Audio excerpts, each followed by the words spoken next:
Mr. Speaker, I didn't anticipate speaking tonight. Something that um, MP Famous said triggered a whirlwind of emotion and brought back a number of things, a whirlwind of emotion, and triggered a number of thoughts that have been swirling in my head as I traversed through my day, as I walked. We have a candidate that is almost 90 years old. 90 years old. A former leader of this country. I listened to his ideas. I listened to where he wants to take this country. And I thought about it. My dad is 83 years old. He has worked as a senior civil servant. He has raised 4 children. He and my mother are spending time with their grandchildren. I thought about our national hero going back into the pavilion, putting on his pads, putting on his gloves, getting his helmet, getting his bat, and coming back onto the pavilion. I think that is an amazing, amazing accomplishment for him. I believe that is an amazing accomplishment for him. His mind is sharp. His body is in strong shape. His wits are about him. He has political acumen. He has intellectual capital. He has public support. He has private support. It is good for him. It is good for the people that support him. I look at this room, and I look at the makeup of this room. See, we live in a country where everybody can tell you, when you talk to them, what you should do. I live in a country when I talk to people about the crisis in taxis, everybody has the solution for taxis. How do I know? I hear them, I see them, I listen to them. When we're talking about strategies, things that we need to do for gangs and to stop gang violence, I listen to all the naysayers, the armchair quarterbacks, and everybody in this beloved country has the answers for gang violence.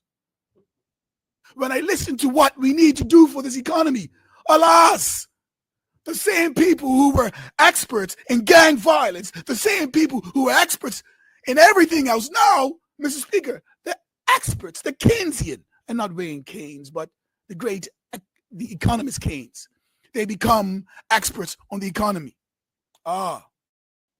Look at this room. When we have the opportunity to change it, everybody can tell the 36 people in this room and in the Senate what to do. And let's be clear, I am appreciative of the voice of the electorate. I am appreciative of the voice of democracy. I believe one man, one vote, and each vote having its individual value. I believe that is important. But I believe there comes a time when we have to hold Mr. and Mrs. Bermuda accountable. When I walk down the street and somebody says, Mr. Caines, I have not seen you, every politician knows what that's code for. You need to get up here and make sure we are okay. You need to come and you need to walk around. And guess what? I have to do more. I am responsible for my constituents, and I am privileged. I am humbled. This is the best opportunity that I've ever had to serve. Someone said service is the rent you pay to occupy a space on earth. I am aware of that. But let me tell you something. If we want a country that is balanced, that hears the voice of everyone, that challenges when we need to be challenged, you have to be present. Are you telling me that we have to rely on Sir John Swan, a premier in this country, for over 10 years to come back from the pavilion, pad up, and that is what we're saying? That is the best of what we can do, and this is not to be disrespectful at all. I am telling you, when you look at this room, we need to start holding each other accountable for being a part of this process. I have friends in international business. They are in the reinsurance industry. And we have the dinner conversations that we all have. And we always get to the same point in this conversation when it goes from being existential and they tell me what we know what the we need to do, or what you lot need to be doing. And we get to the part of the conversation where I take the licks that are mine, I take the licks that are yours, and I say to them one thing: how can you help with the process? And everybody gets back to the same thing. Oh, I'm not a politician. I'm not ready for this work. Hold on for a second. Let's talk about the accountability piece. Everybody wants to go to heaven, but nobody wants to die. Everybody wants this political process to work smoothly, to work well, but they're not willing to put any skin in this game. So let me get you straight. We have one white member of parliament. I am not making a racial statement. I want you to follow me. I am saying if we are to have a democracy that speaks for everybody, somebody has to run and be uncomfortable. Somebody's got to stand in this fray and take on and speak for the white members in this community as well. Mr. Pyramid cannot do it on his own, and they deserve a voice in this parliament. Let me get this straight. With all the Portuguese people that we have in parliament, not one Portuguese member of parliament. Let me tell you why. Big pardon? And Peter Silva. And listen, I am speaking from something that I think is deathly important. We are in a country where everybody wants to give credence to their perspective, and I think it's important.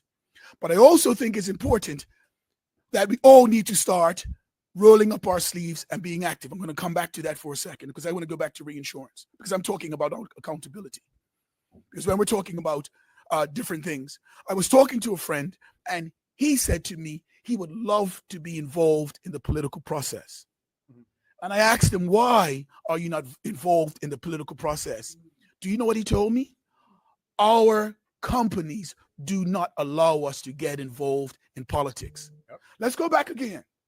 We're living in a country where we have over 3,000, 3,000 is probably hyperbole. We have over 1,000 people working in an international business.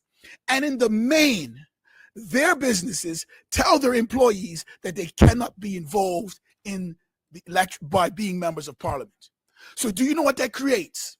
We create people that do not have a voice. When you do not have a voice, you go back from being an active participant. You become one of the people in the Colosseum throwing the meat down for the gladiators on the floor. We need more people involved in the process.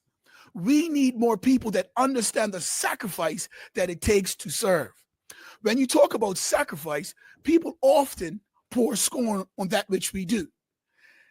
Sometimes when you consider the sacrifice that people are making in this, it has to be a labor of love for the people of Bermuda. Because guess what? Financially, it does not make any sense. If you see the changes that we need to make, the amount of times up reading bills and briefs, listening to people, do you know how long it takes a member of parliament to go to the grocery store and get a loaf of bread? Do you know how long it takes a member of parliament literally to walk around town with his family? Do you know that phone rings morning, noon, and night, WhatsApp message from every member of this community? And guess what? Try to tell them that they're 5 minutes, that you're busy and you cannot attend to their needs in their 5 minutes. Again, this is not me pouring scorn on that which we do. This is a high calling in our country. But the high calling, a clarion call, must go out to all corners of Bermuda. If you want to see this process being a better process, you have to get involved in the process. I'm growing weary of people commenting that what is wrong with the process when they sit in their homes, they watch on TV, and they get on social media, and the highest contribution that they can make are Twitter fingers, intellectual twerking, talking about what they see on talk shows. It is an opportunity for us to tell this country and show this country, number one, this is a place where legislation is made. This is an opportunity for we make the lives of Bermudians better. We all have a role to play. Everyone needs a voice. Everyone needs an advocate. Everyone needs people to be to be an opportunity to represent their voice. We have to tell our kids the importance of service, not to reflect on a former debate. We just spoke about the tourism industry. Well, we demonize that industry ourselves, and now we expect our own kids to go back. If you look at how we speak about each other, how we behave in here from time to time, why would people want to be a part of this process? We have to introspect and ask ourselves, do we carry ourselves to the highest standard? Am I doing all that I am called to do for my constituents? Because those are the people that are depending on us. But I can tell you, when I hear somebody say and lament their view of the caliber of the people in this house, I say that reflects more on you. That reflects more on your cabal and group of friends. Why? Because we have the best and brightest in Bermuda. Everybody cannot say that I am going to just do business alone. Somebody has to work with the Girl Scouts. Somebody has to work with the Girl Guides. Somebody has to work with international business. Somebody has to work with the helping agencies. Somebody has to help with the volunteers. We have too many people sitting on the sidelines simply pointing fingers, and the highlight of their life is putting tape down with their names and sitting on the side of the street at May 24th and watching everything go by, metaphorically, because we got caught up in the May 24th piece. I am talking about a society that has made sport out of watching everything take place. You talk to people, if you go to a social event, you go around the world, everybody's doing the electric slide and going in and out. You know what they say when you go to an event in Bermuda? Everybody's on the side, like doing what? Watching. We have made a spectator sport the mainstay of our political enterprise. When we go to the barbershop, when we go to the hair salon, we have perfected the art about talking about the problem. Get in the race and do something about it. Go to your neighborhood and be involved. Get involved with this community. That's the only way we're going to make this country better. I have been specifically void of talking about party. I am talking about the need for Bermudians to get off of the sidelines, roll up their sleeves, and start to give back this country in a meaningful way. Because let me tell you what happens. Talk to the police officers that after 20 years being a police officer, when they had the covering of the Bermuda Police Service and they now retired, they spent all their time having one group of friends, living their life one certain way, and now at 55 years old, they have to get reintegrated into this community with no friends, with no opportunity to connect with the people in their neighborhoods. Ask about the gentlemen that gave their life to this country but didn't build solid and meaningful relationships. I am telling you, there are some key building blocks to having a strong society. The first is faith. Those are the things that we were built on. The next is family, having a strong base for whom you are. Coming home and taking care of our family and our responsibility. The next has to be community. That is the epicenter of who we are. The basis for politics is wanting a stronger and better way of life for your community, for your people. That should be the epicenter of this pursuit, is wanting to make people's lives better, wanting to sacrifice, wanting to give more to the people of Bermuda. And so when we look at our politicians having to come out of retirement, what that is saying in a certain aspect is, guess what? There's a whole generation that don't even see the benefit of any service, much less political service. There are so many people that saying that I cannot become in the game because my profession says that none of us can be involved in politics. Is that fair when you get all the benefits and the vicissitudes that are contained therein? You are telling a whole segment of your populace that they cannot be involved in representative politics, but you have representative, a Bic, a Bear, and all Builter that represent your needs and your business needs, and they should. I understand the needs of the business community. But I'm also saying that we have some of our best and brightest that are disenfranchised when it comes to being able to be in this process. There are working men and women that are in this country that, guess what? When I ask them, they say they don't have the time for it. Not because they don't have the time, they don't want to do it. They are working too hard to do it. I say to them, my party was built on the working man's sweat, and that we will always make time to hold each other and everybody. See, sometimes we try, with the Americans, they have this conservative and they have this liberal, right? And I always find it a challenge because people are not that simple. Things are not that simple. We are all not one cut from the phrase that I'm using has slipped me. We are not homogenous in thought or deed. That's it. We are not homogenous in thought and deed. So we have different perspectives. So our philosophies have to reflect party ideals, yes. But guess what? We're going to have to get people from different walks, people with different strengths to come in and bolster our ranks. I am buoyed what I see in the Progressive Labor Party. The youth wing is starting to show verve. They're coming up. They've always been there, but now you see them getting more active. My cousin, the MP Famous, he actually is 100% correct. The greatest benefit that I've gotten personally from this by-election is the camaraderie that it is reinforced with our party, everybody going out together, having a laugh, standing around afterwards, taking pictures, being on the doorstep together. When I go on the doorstep with my colleagues and people are giving us praise, we take it together. When I'm on the doorstep and they're giving us lashes, we take it together. When we're coming up with solutions and giving them guidelines, talk to this minister, give them a call, that reaffirms that this is why we're doing it. And I am grateful to this process because sometimes, Mr. Speaker, you get weary. You ask yourself all of the questions as to why you're doing it.